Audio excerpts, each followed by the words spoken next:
The Neverending Story, originally Die Unendliche Geschichte, is a 1979 young adult fantasy novel by German author Michael Ende. It follows the journey of Bastian, a lonely boy who first reads about, then physically enters, the magical realm of Fantastica, a world endangered by a formless, devouring force known as the Nothing. Like Ende's other works, Momo 1973 and The Night of Wishes, or the Satan Archaeolidil Kohelish Notion Potion, 1989, this novel is a modern fairy tale exploring imagination's power, the perils of desire, and the quest for self-identity.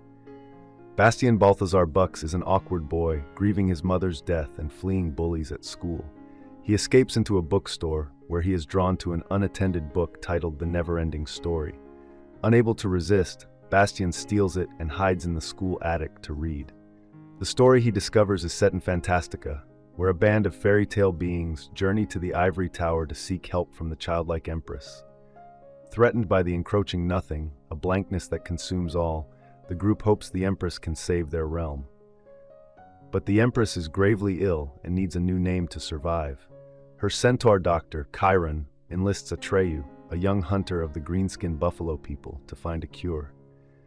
Bearing the magical amulet Orin, Atreyu rides his talking horse Artax on a quest to save Fantastica.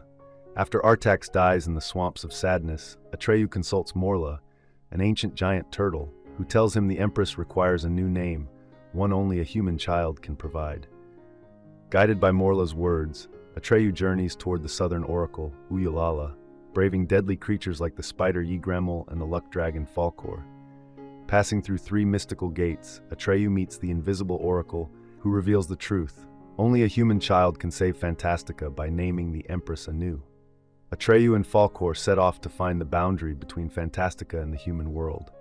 They encounter the 4 wind giants in battle, during which Atreyu falls from Falkor and loses Orin in the ocean. Vulnerable, Atreyu is trapped by Mork, a dying werewolf servant of the Nothing. Falkor rescues him just in time. At the ivory tower, as Atreyu and the Empress meet, Bastian, still reading in the attic, sees the Empress appear before him and realizes he alone can name her. Hesitant at first, Bastian withholds the name Moonchild, prompting the Empress to send the story back to its start through the Old Man of Wandering Mountain. Bastian notices the book has restarted from the moment he entered the shop, revealing that he himself is now part of Fantastica's endless story. Calling out, "Moonchild, I'm coming!" Bastian is transported into Fantastica and stands before the Empress, who crowns him with Orin and gives him a single grain of sand with which he may shape the realm through wishes. Each wish grants creation, but at the cost of his memories. Bastian's first companion is Grograman, a multicolored lion who turns to stone by night.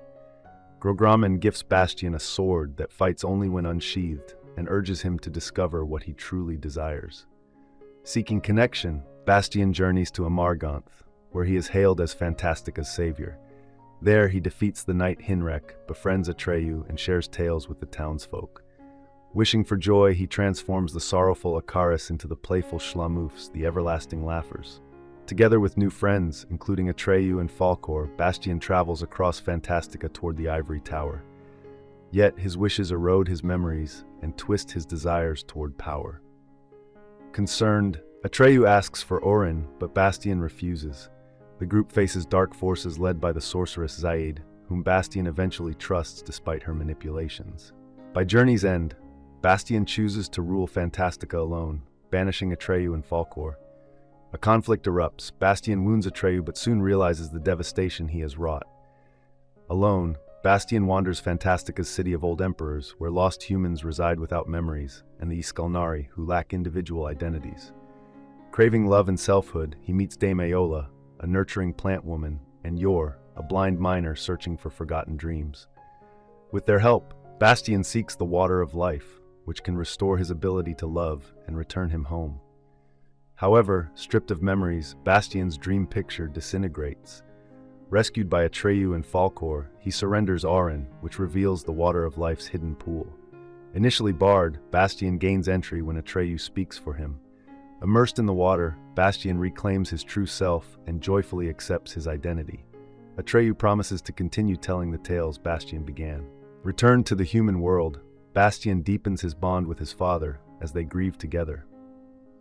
Visiting the bookstore, Bastian seeks to apologize for stealing the book, only to learn that Mr. Coriander once journeyed to Fantastica himself. The two form a friendship, and the story closes with Coriander remarking that Bastian will show many others the way to Fantastica. Thank you for watching. If you enjoy this video, leave a like and subscribe.